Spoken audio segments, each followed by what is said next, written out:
Hello again, everyone. Larry Matson here with Sports Scene Live and a special edition. It's our 2017 kickoff preview for the 2017 football season. We're out here at Sammy's Grill. Well, by the way, they will be on game day. It's having it your way. Let Sammy's do it for you. They'll be able to cater for you and do the tailgating for you right here at Sammy's Grill. Be sure to order, and you can talk to Melissa Wall. She's the one that'll be handling all the details for that tailgating party. Now, this show, we'll talk about the new rules for 2017 with Keith Alexander. We'll talk with David Swacker, the former president of the Coaches Association and Santa Maria coach. And we've got Guy Mistretta to introduce. He is the new athletic director and head coach at Dutchtown. All that coming up on this show, but a special announcement to be made right now. Let's take a break and send it right over to Robin Coco for the special announcement. Thanks, Larry. Well, you can always tell when it's time for football season because Sports Scene is here live doing the Sammy's Grill football kickoff for 2017. We'd like to thank them for being our gracious host. Then we have more exciting news. During the regular season, Sports Scene has a new venue, a brand new home for the 2017 season. We'll be broadcasting live here in Gonzales at the Tilted Kilts, just off of Cabela's Parkway in Gonzales. We invite you to bring your friends out to view the broadcast being filmed live, meet the coaches, and just have a great time. This is Gonzales' newest sports pub venue, and we invite you out and come enjoy yourself, enjoy the good food and the views at Tilted Kilts here in Gonzales. Whether you're hurt by a dump truck or a garbage truck or any kind of commercial vehicle, you may have a big case worth big money. And these are some of the big results I fought to get my clients. Just call me, get it done. Call 888-8888. Your custom-built dream home is more affordable than ever at Roland Homes. Quality comes first on all our modular and manufactured homes. Roland Homes has a huge inventory in many styles and floor plans. And if we don't have it, we'll custom build it, so you'll find the right home to fit your lifestyle and your budget. New or pre-owned, financing is available. Plus, home improvement and repairs are even easier with Roland Homes parts and accessories now on site for your convenience. All at one location to better serve you. Roland Homes in Prairieville. Whatever your car is doing, we'll check it out and fix it right. Amco Transmissions on Coursey Boulevard in Baton Rouge, 752-0081. AA MCO. A&M Heating and Air Conditioning has been locally owned and operated by Tony Arsenault since 1988. They have an honest reputation based on sound advice and great service. Call A&M Heating and Air Conditioning today for all of your service needs. Bertrand's Pharmacy has been providing personal medication counseling for over 30 years. Andy and Jeannie Bertrand, registered pharmacists, honor many prescription plans. Bertrand's is open Monday through Saturday. Phone 644-5641. Looking for something new? Try Charlie Granger's for hot dogs, brisket, or barbecue. Charlie Granger's with house-made sandwiches, world-famous hot dogs, and don't forget the brisket baked beans. Wow! Located at 1000 South Burnside, behind the Shell station, across from Regions Bank. You can call ahead and prepare to crave. Eat in or take out. Charlie Granger's, world-famous hot dogs, brisket, or barbecue. You can just have one try and you'll be back for more. Charlie Granger's, a proud sponsor of Sports Scene. Welcome to Inside Sammy's Grill now. We are outside, actually in the patio area behind the restaurant. Glad to have you along with us. And we've got Guy Mistretta to join us. We've introduced him once before as the head coach and athletic director, if I'm not mistaken, of Dutchtown. Welcome back once again. Thank you. Thanks for having me. This is really our preview show, so we're really kicking off the first time with you for football season. I'd like to ask you, how has it been since you took over for Benny Saya? It's been great. First of all, Benny has been wonderful and helping me along and showing me the ropes. But the kids have been extremely receptive. So is the coaching staff. So that makes it a whole lot easier in implementing new ideas and new philosophies. You've had a chance to see your football team now. When you took over, I imagine you didn't know a single player's name. Now you've gotten to know your team a little bit better. How do you feel about your football team this early in the year? It hadn't even started the games yet. Yeah, we had a scrimmage a couple nights ago. Learned a little bit there. The biggest thing is we've got kids that'll work hard and do anything we ask. They're extremely coachable, so that's big, and it's going to be important for us because we're going to have to really rely on the team aspect, doing all the little things right, and they've been wonderful in that regard. You know, last year I'm looking over the record with Benny Say. Of course, you had nothing to do with this team, but at that time they lost 2 then to begin the year, then they lost 4 at the end of the year. It was kind of a streaky football team. I guess you're looking as a head coach looking for consistency. You're always looking for consistency, and that goes back to the fundamentals. No matter what program you're in, it all ends up back in fundamentals, and the better you are in that area, the more consistent team you are, and you get the most out of your ability.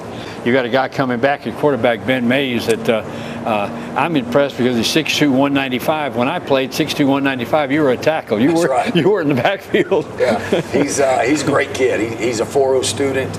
He's a leader. He's everything you want in a quarterback. We're really happy with him, and he's going to have a lot to say in our success.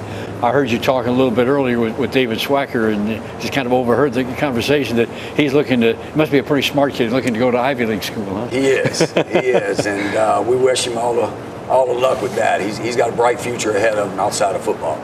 You're missing a guy, Chucky Davis. I know you probably didn't know much about him or anything, a little guy, but boy, he gave you 110% and really a tough running back. What are you going to be doing at running back? Right now, we've got 4 or 5 guys splitting the reps, led by a couple of seniors who got a lot of playing time last year, and Brock Beeman and Jarve White.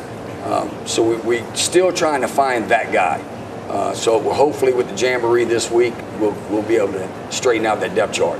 It's whoever, it's, you know, the next man up kind of a thing, isn't it? And whoever steps up and whoever's got the hot hand, he'll get the playing time. That's right. It's a good thing in some regards. You know, they all have their own pluses and minuses, but we had one of our top guys was out last week, so you don't miss a beat because you're not counting on that one guy. So in that aspect, it's good for you, but we would certainly like a pecking order going into week 1.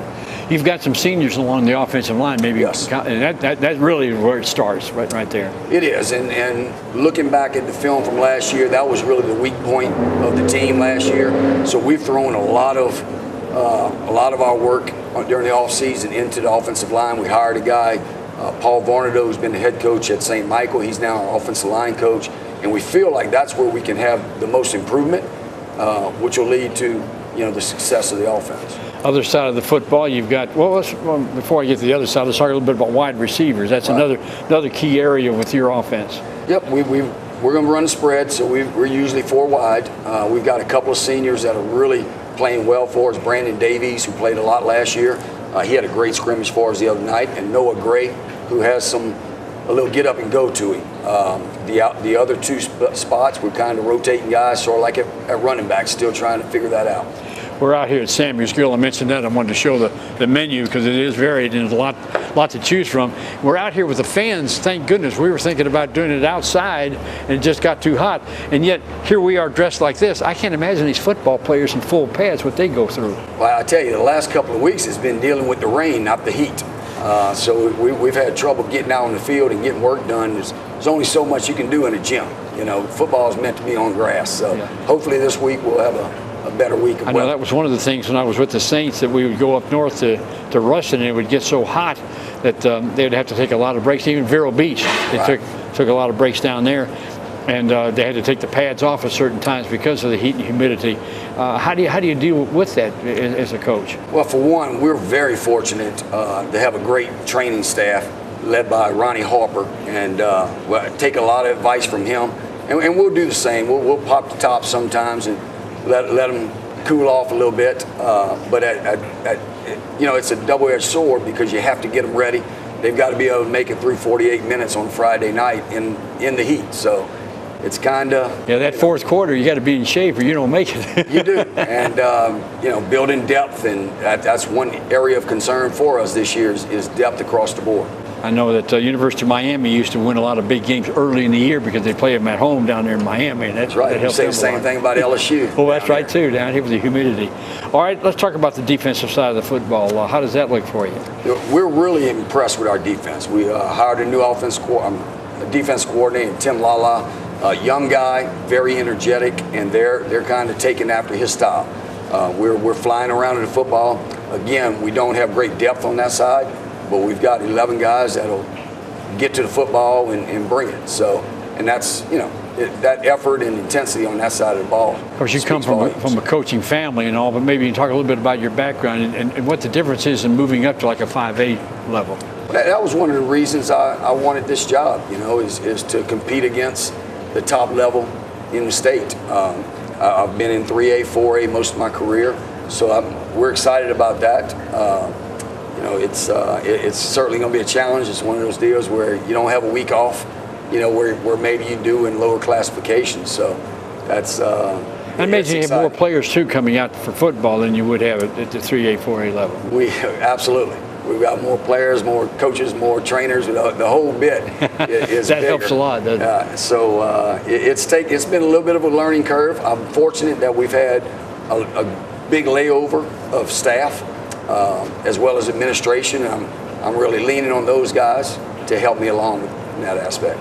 How do you prepare for each week? In other words, do you have film on the other team to look at? Do you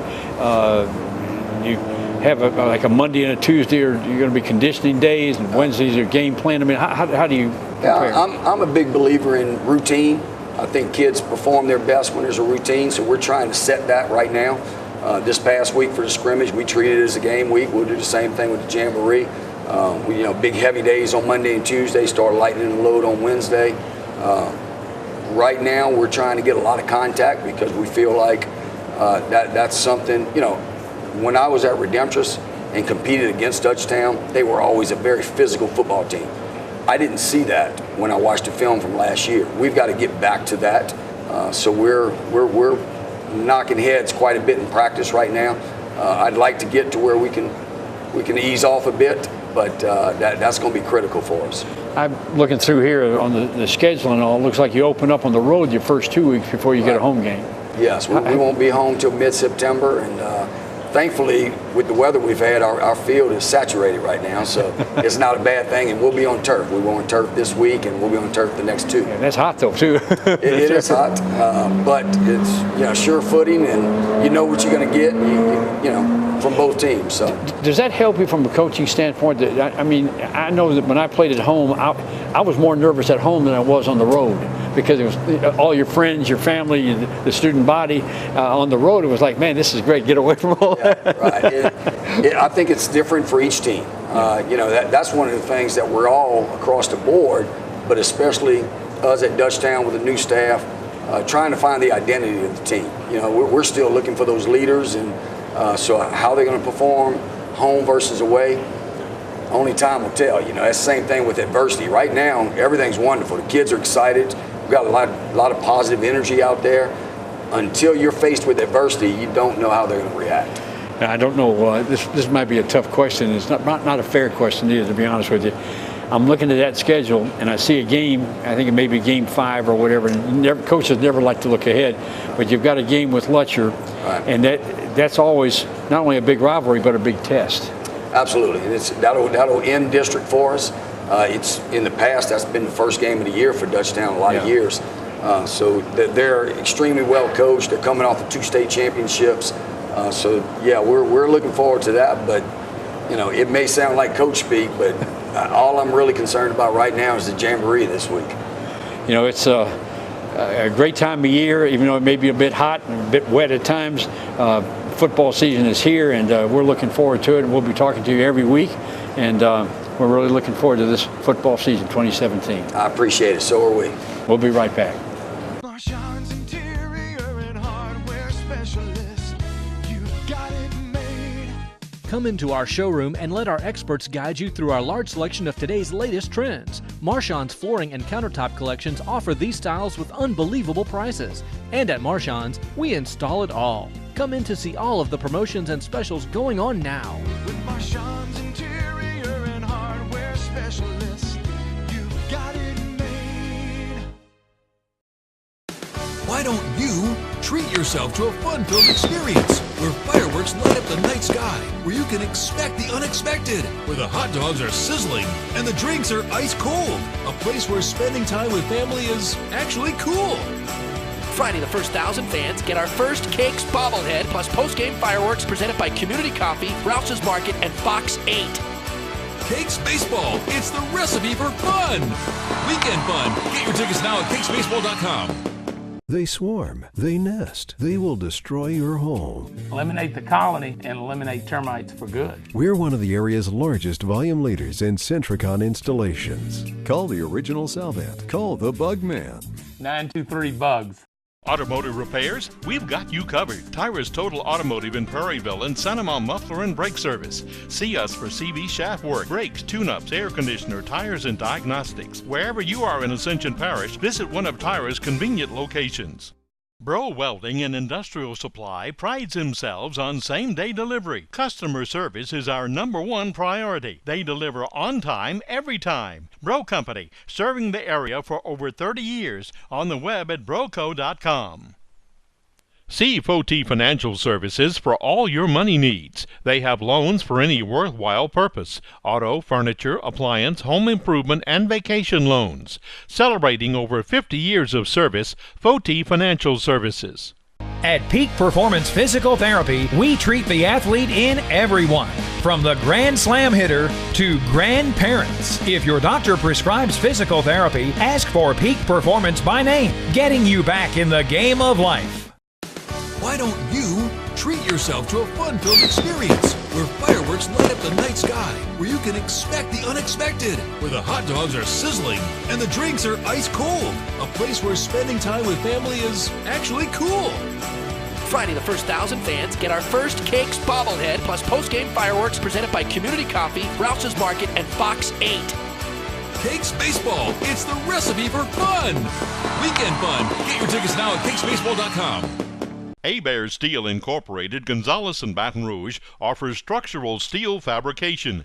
Hebert Steel is a proud supporter of all high school sports in this area. Phone 644-5316 or 291-2144. Rescom Electric in Prairieville is a full-service electrical contractor. They offer landscape lighting and pond installation, maintenance, and repair. They're an authorized dealer for Generac generators. Rescom Electric, phone 622-3647. Selling your home? Rick Gotro with Realty Executives in Prairieville can do a comparative market analysis to properly value your home before it goes on the market. Call Ricky today, 715-7256. Pedrine's Portable Buildings invites you to visit their new location on the Airline Highway in Prairieville. Pedrine's offers free estimates, free delivery in surrounding areas, and setup. We do workshops, outdoor kitchens, even snowball stands. Pedrine's Portable Buildings. Welcome back to Sammy's Grill. Once again, Larry Matson with you here. We want to mention Sammy's Grill. They're our host for the preview show this year. They've got a great menu with salads and burgers and starters, and of course there's steaks and seafood and even the light side if you are on a diet. And they're going to have on game day, it's your day, let Sammy's handle the food. If you're going to be tailgating, this is a great opportunity to call Melissa Wall and talk to her about handling your game day catering, because they've got all that ready set up for you for game day. Talking about game day, let's go right to our next guest, David Swacker. He's a former coach. I guess once you're a coach, you're always coach. So Coach Swacker, coach, you know, good to have you. You go to a coaching clinic and somebody hollers, "Coach," you know, you have about 4,000 people that turn around and wonder what's going on here. But you were a coach at Santa Monica. Of course, you were president of the Coaches Association at one time, too. Yeah, I tell you what, I think it's a great organization to get involved in the Coaches Association or the LHSA if you're an administrator. But it just kind of gives you an idea. Of course, you know, things have changed, you know, somewhat when you were involved in the All-Star game, and, you know, we were involved in the Bayou Bowl, and so you spend, it's about a 6-year commitment of getting involved and seeing how things are run. And probably the best thing, Max Chauvin, when he was with the LHSA, got to go to the National Federation rules clinic on changing the rules, and got to go with him about 3 years to just see how, you know, the rules are looked at each year. And it's amazing how organized that association is and just what they look into. You would think that, you know, you have like 48 out of 50 states played by National Federation rules. The Texas, and I think maybe New Jersey or Massachusetts plays by NC2A rules. So You know, all that is all part of the LHSA, and it's a lot of things. In order to kick off, a lot of things have to happen. You've seen a lot of changes, not only in rules, but also in just personnel. We were talking with Guy Mistretta earlier about his quarterback being 6'2", 195, and when I played, that would be an offensive or defensive tackle. You've seen athletes get bigger and bigger every year, haven't you? Well, there's no doubt. But one year, I guess maybe it was in the 80s, Warwick Dunn was at Catholic. Oh, yeah. And I'm going to tell you what, and we had Larry Stewart, two small kids, but it didn't really matter what the size. Or we played John Curtis head-to-head 2 years in a row with him at quarterback, and of course Warwick Dunn, what he's done is, his own records speak for that. But the kids are getting bigger. Larry, this is one thing that just blows my mind. If you look at a college football game, and there's hundreds of them, and they always announce the starting lineup. Everybody's 6'5" and 300. I know, and I'm just wondering what schools they came from, Coach. I mean, there's somebody I remember else. Art Donovan in the NFL was the biggest player, and he was like 300 pounds. He was the biggest player in the NFL, and now he'd be a small guy maybe. There's no doubt, but it still is important to be a very, very good athlete, and the guys that can think, win games with their brain, and make plays out there. That's what the game's all about. Well, let's talk about our three major schools here in the parish. We'll start off with East Ascension, because I think that team is going to be the team to kind of focus in on. They can open up at Lutcher, which is a tough opener, and this is a team that was in a growing experience last year, and now that team is ready to produce. Yeah, and the great thing about East Ascension is this, other than my wife will tell you because she's teaching over there now, is Darnell Lee was a Spartan. And he's a Gonzales kid. And he's come up through the ranks, the coaching ranks, and has come back home to coach. And that has got to be a great feeling. It doesn't really matter, to me, what kind of talent he has at that school. To me, the most important thing is you got to get that coaching staff that believes in the things that you believe in, that can, point kids in the right direction. But if you go to a football game at East Ascension, there's some kids that you don't see on the sidelines, size-wise, and maybe even possibly speed-wise at Santa Ma or at Dutchtown. They really have some quality athletes. I'm at Galvez now. We get an opportunity to see those kids that are at Central or at Gonzales Biddle. And it's just really amazing how they really grow up to be, some pretty big kids and some pretty good athletes. Darnell Lee started out last year as the head coach, and they kept losing games, and then it looked like they bought into his system and started believing in him. Next thing you know, they ran off 4 straight wins. Yeah, and I think the big win, in the playoffs really may have spurred them in the off season. They had some kids that signed, some nice looking kids. So one was a defensive end that played basketball. I remember him. He was really good. No doubt. I mean, because we're calling those basketball games, and you just don't see kids like that playing basketball anymore. So it's just kind of how East Ascension is. You have kids that are good size, and they're pretty good basketball. They're going to play basketball. They're not going to stop playing basketball. So that's kind of how you see things at East Ascension. You have some good athletes over there. I know Darnell Lee, is trying to get things in order as far as his coaching staff, and then you get the kids that you need out there. And saw them, scrimmage-wise, they look pretty decent. They look, very sound on defense, and look like they're throwing the ball, as good as, you can ask for a kid at the start of the season. I'm looking at Santa Ma now, and we'll talk a little bit about them. David Oliver has maybe a rebuilding year this year. He lost a bunch of wide receivers that were very good. He lost a quarterback that was a very accurate quarterback, and yet he seems to recharge his team every year. Well, I mean, that's what every coach's goal is going to be is, you don't want to ever use that word, rebuild. You have a freshman program, you have a JV program, you have kids coming back. Santa Ma's no different than Dutchtown or East Ascension. This parish or these communities are outstanding. The schools are outstanding academically, and then, through all the sports, it's really a special place to send your kid to school. And then you throw in all the activities involved.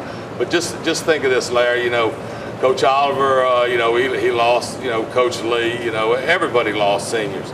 The band director lost seniors. The dance team lost seniors. The cheerleaders lost seniors. I think one of his biggest losses was Briggs Bourgeois because he did everything. Oh, there's no doubt. He sold popcorn at halftime. You might have to have 2 or 3 people to replace him. Yeah. But you got to fill some kids in. I think the hardest thing out of the whole deal is that they're going to have to replace the quarterback. And you said, very good throwing the ball, but in his brain, he was special. And no doubt he had the ability. The receivers were special. The offensive line did a good job, and then they were very, very good on defense. Allowing things to happen. So, I'm hoping and thinking that most of the schools in our, that our 3 schools in Ascension Parish are going to be pretty much alike in a lot of ways.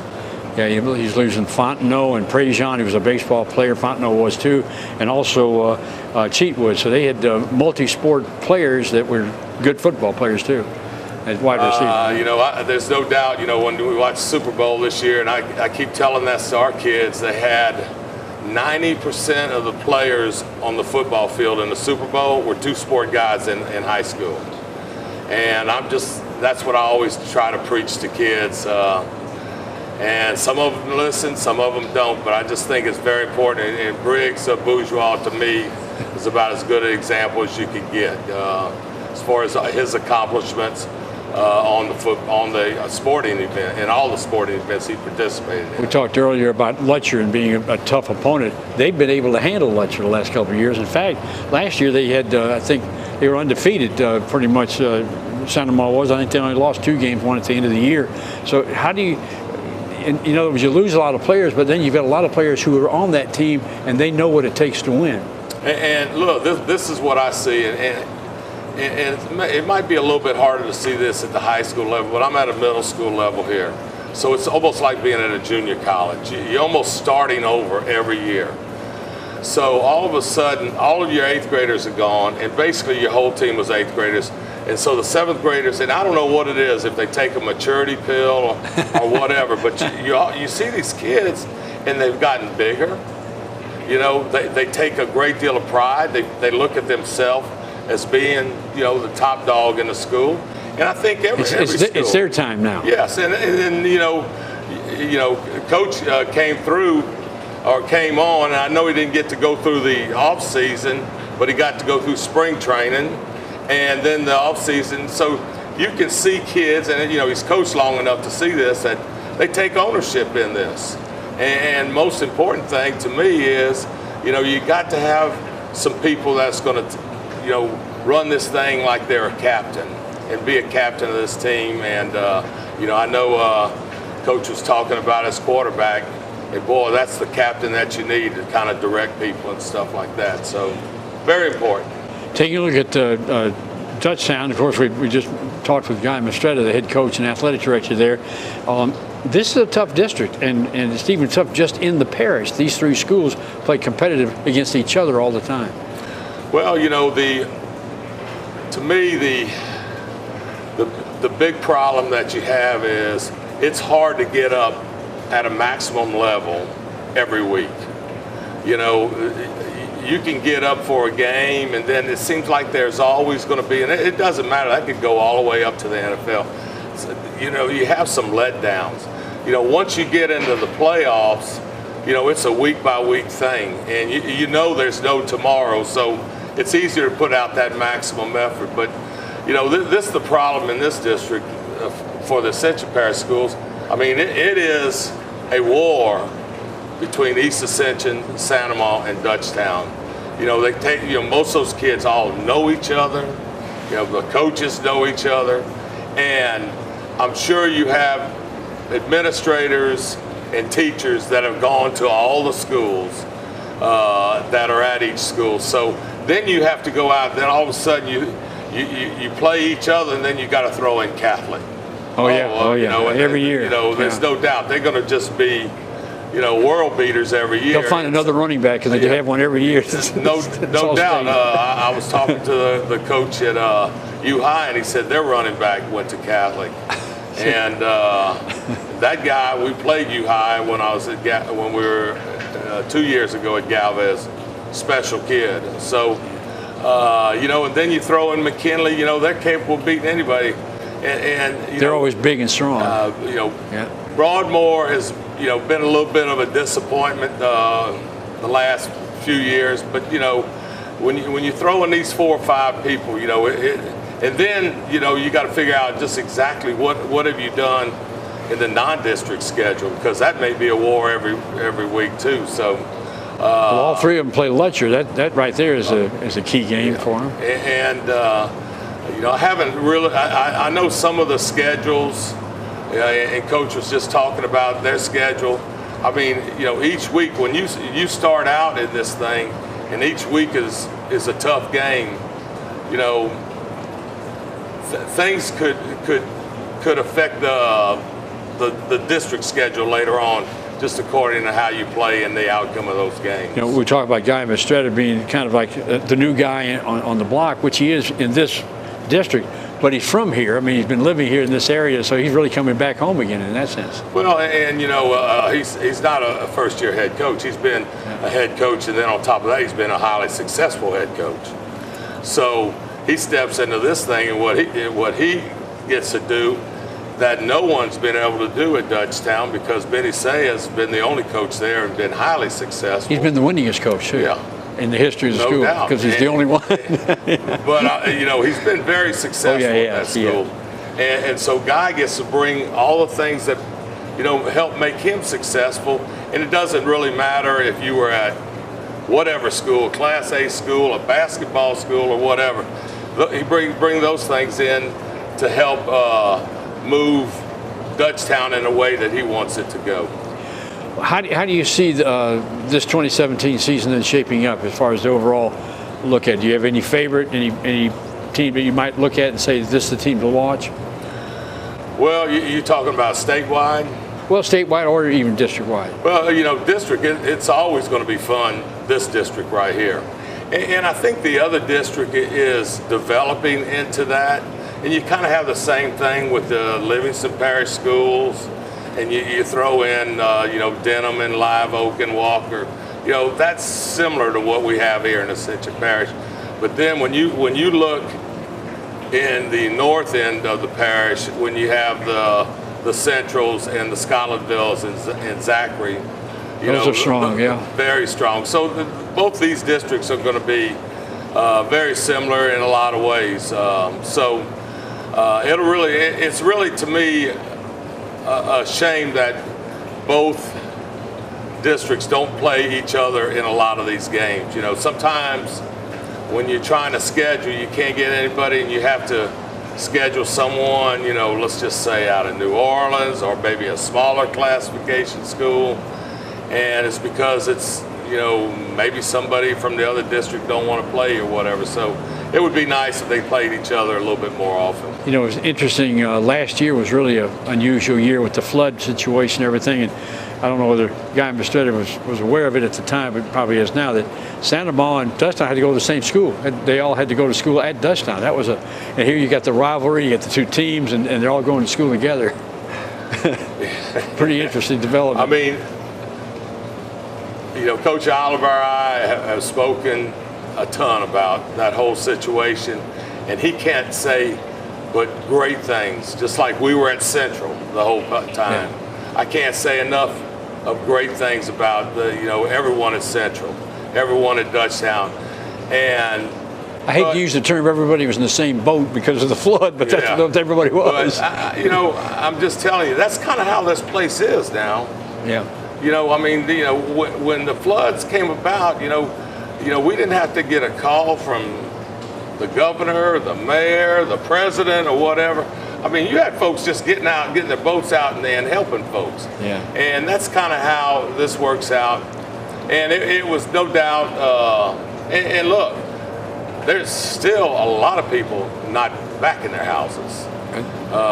You know, the school situations is still not settled. Yeah. You know, so that's going to take some time. But I just, you know, when Lyle and I, you know, we went to do basketball games, it was the Gold Dome Classic, and I think we were at Dutchtown doing the Gold Dome Classic in the Santa Moss tournament. And after a while, you just, I mean, just nobody ever even thought anything about that. You know, it just has to happen, and it's the only way we can get it done. I hate this, but we have run out of time. We could do this all afternoon and probably do 2 or 3 shows out of this. But I want to tell you how much I appreciate you coming by, and of course, Coach Mistretta, and we've got Keith Alexander was on the show as well to talk about the new rule changes. So we're really looking forward to 2017. Thanks so much. Thank you, appreciate it. Whether you're hurt by a dump truck or a garbage truck or any kind of commercial vehicle, you may have a big case worth big money. And these are some of the big results I fought to get my clients. Just call me, get it done. Call 888-8888. If it's glass you need, you can depend on Airline Glass and Upholstery, 724 Airline Highway, Gonzales. They've been taking care of your glass and upholstery needs since 1972. Give Stephen or Tanya a call today at 647-1040. Ascension Ready Mix supplies concrete for residential, commercial, and industrial clients. They're a locally owned company with locations in Prairieville and Baton Rouge. Ascension Ready Mix, phone 677-7177. Acadian Custom Cabinets creates a custom product to your specs. They're professionals that do incredible work that lasts for years to come. The owner is hands-on to give you exactly what you want. Acadian Custom Cabinets, phone 622-6337. Bruyette's Automotive Paint and Body are collision repair specialists. Their certified trained technicians offer state-of-the-art repair. They offer free estimates and all insurance claims are welcome. Bruyette's Automotive Paint and Body. See Gonzales Military for a big selection of kids' camo and cold weather gear. They carry boots, camo rain gear, rubber boots, headgear, belts, and more. Gonzales Military on Burnside in Gonzales. St. James Nursery in Gramercy is headquarters for your landscaping needs. They have plants, shrubs, trees, as well as palm trees. See Patrick or Denise Wagaspack or call 869-5254. Hello again, everyone. Larry Matson with you. We have traveled, Sports Scene has, up to Baton Rouge to the Louisiana High School Athletic Association to talk about football rules for the 2017 season. This is the new rule book for this year, and we'll be talking with the Assistant Executive Director, Keith Alexander, who's also the Director of Officials for the Louisiana High School Athletic Association. All right. Now I'll switch it over to there. All right. I'm still with you, or am I here? Okay, I'm ready. Okay, you ready? I'll start talking. Okay. I'll introduce you now. Ready? Now, are you ready with your switcher and all before we get you started? Okay. Yes, sir. Yeah. Okay, are you ready? All right, I'm ready. Keith Alexander is the athletic, I guess, top dog for the referees. Let me do it again. Yeah, do it again. Take 2, 3, 2, 1. Keith, good to see you again, and I appreciate you taking time to do this. I know you've been very busy with clinics all this week and last week too. We've had many clinics, Larry. We're on the road for about 7 nights doing these things. We have one more to do Sunday afternoon with our makeup for our coaches and our officials that missed a clinic. One thing before we get going, we know that this area had a tremendous flood just 1 year ago, and this building flooded, right? That's correct. We had about 2 feet of water in this building. Wow, well, everything's looking good now and getting ready. And another thing about rule changes is we're going to talk about, one of the things that you want to do is keep the game as fluent and as good as it can be, but safety is a major issue. And maybe you can comment a little bit about concussions and safety before we get into the actual rule changes. Player safety is of utmost importance. We have a list of activities that we do with our officials and our coaches yearly on a concussed athlete, what a concussed athlete looks like, the signs and symptoms that they exhibit, and we spend a lot of time on that. So referees can see that as well as the coaches on the sideline. Maybe a referee might even recognize it before a coach does. Sure, and we tell our officials, look, we can't, we're not in the business to diagnose whether a student athlete has suffered a concussion, but I will insist that you know the signs and symptoms of a concussed athlete so we can stop play, get them to the sideline, and get them to the appropriate health care professional. Well, let's talk a little bit about rule changes. Now, I know you've got a PowerPoint presentation that you use, and we'll use part of that for this interview.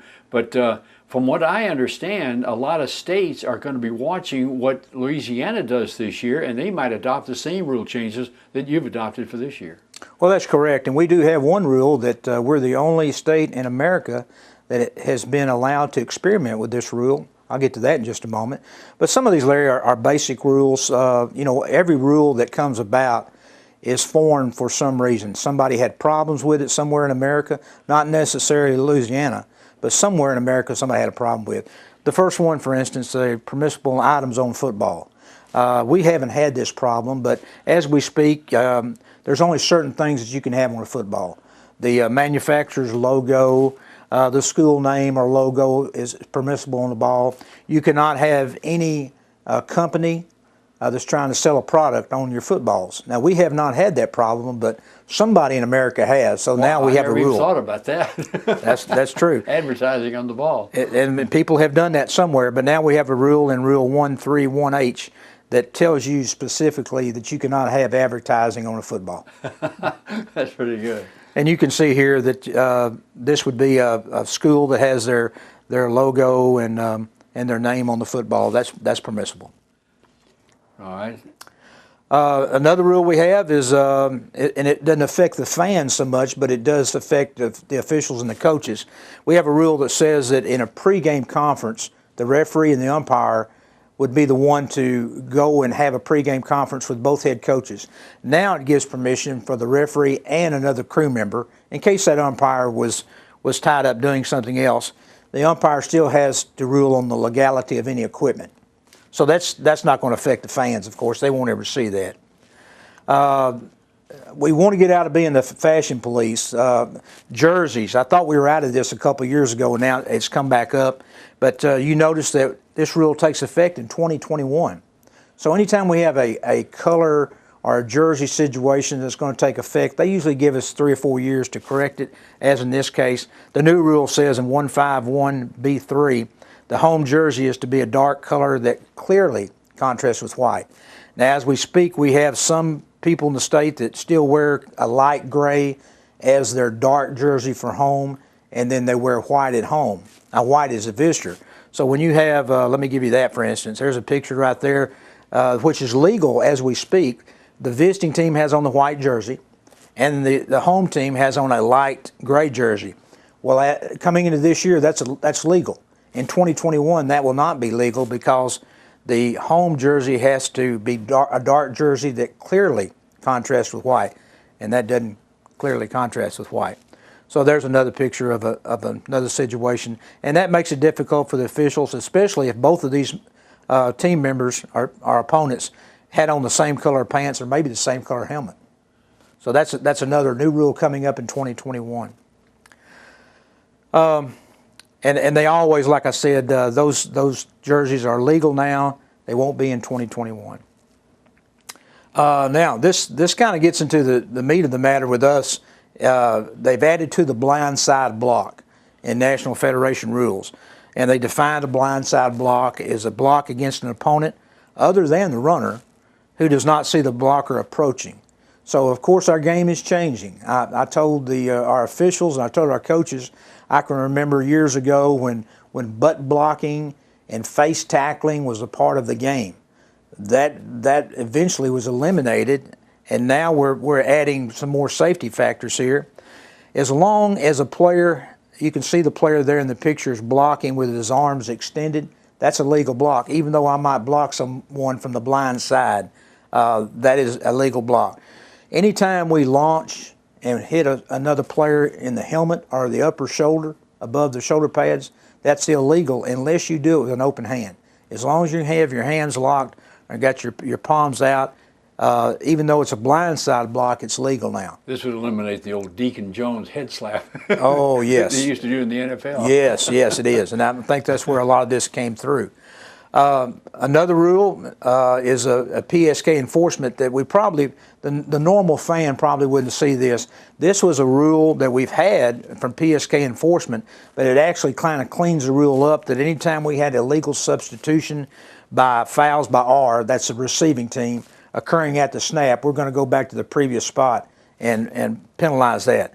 Would this be like a player going off the field, like he's coming out of the game, but he ends up being a wide receiver on the sideline, or is that separate? It could, unless he participates. Now, if he's just trying to get off the field, that would be a substitution foul. You can see in this picture, I don't know how clear you can see it, but you can see that we got one team with 11 and one with 12. And we catch that as a snap. That's called illegal substitution. The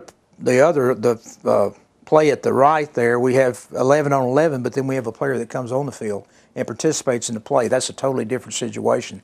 And we'll now, by our rule, clean that up with post-scrimmage kick enforcement. New rule here, we have some student athletes in our state that have really come to the point that they really do this well. And some other states had problems with it, with the old pop-up kick, we call it, where a kicker places the ball on the tee, drives it immediately to the ground, and it goes high in a manner that the receiving team that's 10 yards away is looking for the ball to come down, and then they get their clock cleaned, from the kicking team. Like a jump ball type thing, he's waiting for it, and yeah. Exactly. Now, you still can have, when you have a kick that comes off the tee and you have multiple dribbles of the kick or multiple bounces, that's still legal. Here, I used the word dribble a while ago. If it's dribbled along the line, that's still okay. What they're trying to do is get the one that goes directly in the ground and goes high. What would happen? There would be a fair catch or no kick? Or no, if we have that, it's going to be an immediate foul for encroachment. It's a dead ball foul. The official, you can see an official over here on the side right here. He would be the one to catch that. He would signal kill play, and it would be a 5-yard encroachment penalty at the spot. And a re-kick? Yes, and re-kick. Okay. Yes, 5-yard penalty. Brubacher's Grill at 909 East Ascension Street in Gonzales, where good food and good friends come together. Offering a casual, fun atmosphere with a menu selection to satisfy the whole family. From pizzas, burgers, and po' boys to steak, seafood, and salads with daily lunch specials and a whole lot more. Bring the whole family or meet friends on the deck. There's fun and entertainment for all. Make Brubacher's your next stop for lunch or dinner. And check out the other 5 locations in Baton Rouge. Taste the great tradition at Brubacher's Grill, where some things only get better. Roseland Funeral Services remind you to take time to enjoy life and celebrate with your loved ones. Roseland Funeral Services is a locally owned company in Lutcher that's been providing services to the river parishes for many years. Pot and Paddle Jambalaya Kitchen, with 3 locations offering daily lunch specials, is one of our newest sponsors. Pot and Paddle for dine-in, carry-out, and catering. A great place for lunch 7 days a week. Baton Rouge, Denham Springs, and here in Gonzales on Cabela's Parkway. Check them out online at potandpaddle.com. When you need collision repair, you want your vehicle to look brand new. For a top-quality job, request Allen's Body Shop. Their certified technicians have been doing quality work since 1978. Kenny Allen, owner. This is how we roll. Go Tro's Lawn and Garden. It's quality in all we do. We give our very best to you. Local people that you know. That's the only way we roll. Yeah, this is how we roll. Satisfaction is our goal. This is how we roll. Go Tro's Lawn and Garden. Living in the South, we're sometimes too busy to make it to the bank. And if on the go, like me, use the First American mobile app to check accounts, make transfers, deposits, and a whole lot more. First American, a banking tradition since 1910. Leaders Fried Chicken, located at 203 West Cornerview, Gonzales, is home of the original chicken fingers. Come taste the real thing. They're proud to support high school athletics in Ascension Parish. Leaders Fried Chicken, home of the original chicken fingers. A few years ago, in fact 2014, we put in the terminology of a defenseless player. Who is a defenseless player? Now, we listed several of those. Now they've added to the list like a ball carrier, most of the time a quarterback, that actually has given up the play and he wants to slide feet first. Well, if he's going to slide feet first and we're going to add him to a defenseless player list, then we got to stay off of him. Now, the key we have with officials is once he starts his slide, he's down. No other part of the body has to hit the ground. By rule, you're either down at any part of your body except your hands or your feet touch the ground. As long as your hands touch the ground or your feet touch the ground, you're not down, except when you're a sliding player. Once you start the slide, then you're down. So this is going to be some getting used to, especially with our officials spotting the ball for a defenseless player. The other one is any player that has we stopped their forward progress, or it's been stopped by the defense. We have a whistle, and that player's considered to be defenseless. Another term they use for this: a player that's obviously out of the play. You might have the play down the 20, and we might have a player back on the 40 that's for some reason given up on the play or just quit playing. We cannot hit him now. Or if you do, we're going to have a penalty. This is going to be something new to us, a game clock option with less than 2 minutes left in the half and the game clock running. Let's say in this instance, a false starts. The defended team may choose to start the game on the snap. So anytime we have in the last 2 minutes of either half, and we have a game clock that's running, and we have a foul, we're going to shut it down, we're going to penalize it, and then we're going to go to the offended team and give them an option to either start the clock on the ready or on the snap, either one. But the clock had to be running for that to happen. So if, for instance, we're in the last 2 minutes of a half and we have an incompleted pass, and of course we know incompleted pass, the clock stops. Well, that would not be a game clock option because of rule, the game clock stopped. So that's going to be new to us too. We had a state or two that had problems with this. If a player has a prosthetic arm and it comes off, then we have a rule now in 4-2-21 that we stop the play and, of course, remove the student athlete and get him help. Somebody's had problems with this. We have not had this kind of problem, but somebody's had somewhere. The state of Kentucky put this in Rule 716. The play actually says after the ready for play signal and after the snapper is in contact with the ball, it's an encroachment foul if the defensive player contacts the ball or the snapper's arms or hands until the snap is completed. We had this in Kentucky, or I was told in playoff game situation where I guess this nose guard was extremely quick, and as the snap would begin by the snapper, he slapped the snapper's hand, and twice they got it. Once they did not call it, the ball was muffed and fumbled. The defense recovered. It was in a playoff game in the last minute of the game, and the defense scored. And so now we have a Rule 716 where until the snap is completed, you cannot touch the ball, the hand, or the arm. Now, the snapper he has to be careful not to lift that ball up, because once he lifts the ball live ball. Then it's a live ball. It's live ball. Okay. Yeah. I like this rule. We joined the NFL and the NCAA with this now. We were the only league that had face guarding. And I think a key component to Rule 7.5.10 is that without contact. That's the key. I tell our officials and our coaches that's a key element of this.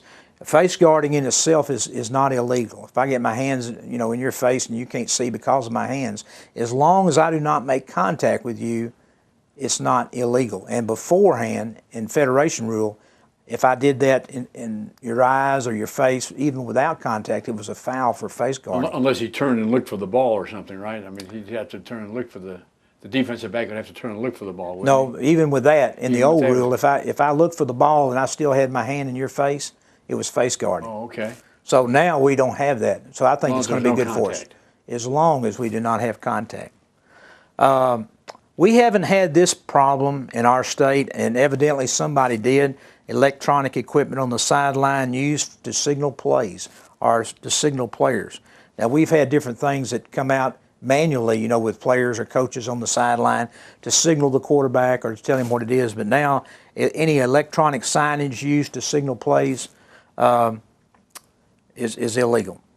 They can have a billboard or a sign held up, that type of thing. They can.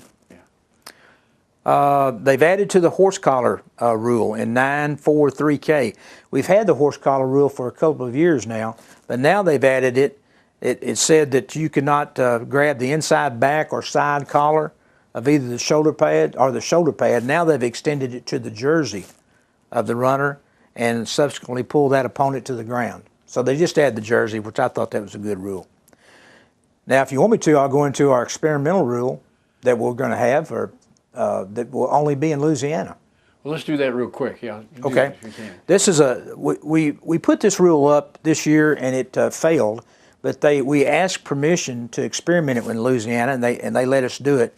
So basically, we'll implement a new rule that will allow a passer to legally throw the ball away when he is outside of the area commonly known as the pocket or the tackle box. And the NFL has this rule, the NCAA has this rule, and it's a safety factor basically. And this came really from our Louisiana Football Coaches Association that wanted us to try it. So basically what the rule says, if I'm the quarterback or I'm the first one to possess the ball after the snap, and I go outside the pocket, which means I'm going to go outside where the normal tackle position is, and I get in a bind or I get pressured, if I want to throw the ball away, as long as I throw it away and it gets back to the original line of scrimmage, even though it goes out of bounds, we will not have any penalty on ineligible receivers downfield, and there'll be no penalty for intentional grounding. Beforehand now, we had all of that. So basically, it's to allow the player who first possesses the ball, like I said, gives them the opportunity to get rid of the ball. Beforehand, our quarterbacks had to make a determination, well, I guess I tuck the ball and try to get upfield the best I can. Or I guess, and I throw the ball out there hoping that one of my teammates gets the ball. So we had to go into several things that I won't bore you with that, but we had to go into things about the pocket and what that means. So the main thing, the passer is the first player to possess the ball. The passer left the pocket prior to passing the ball, and no other player possessed the ball prior to the pass. So that's what we had.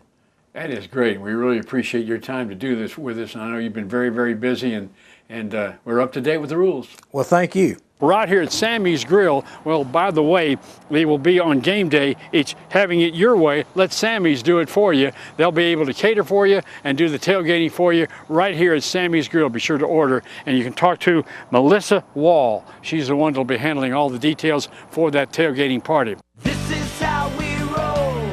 Go Tro's Lawn and Garden. Just quality in all we do. We give our very best to you. Local people that you know, that's the only way we roll. Yeah, this is how we roll. Satisfaction is our goal. This is how we roll. Go Tro's Lawn and Garden.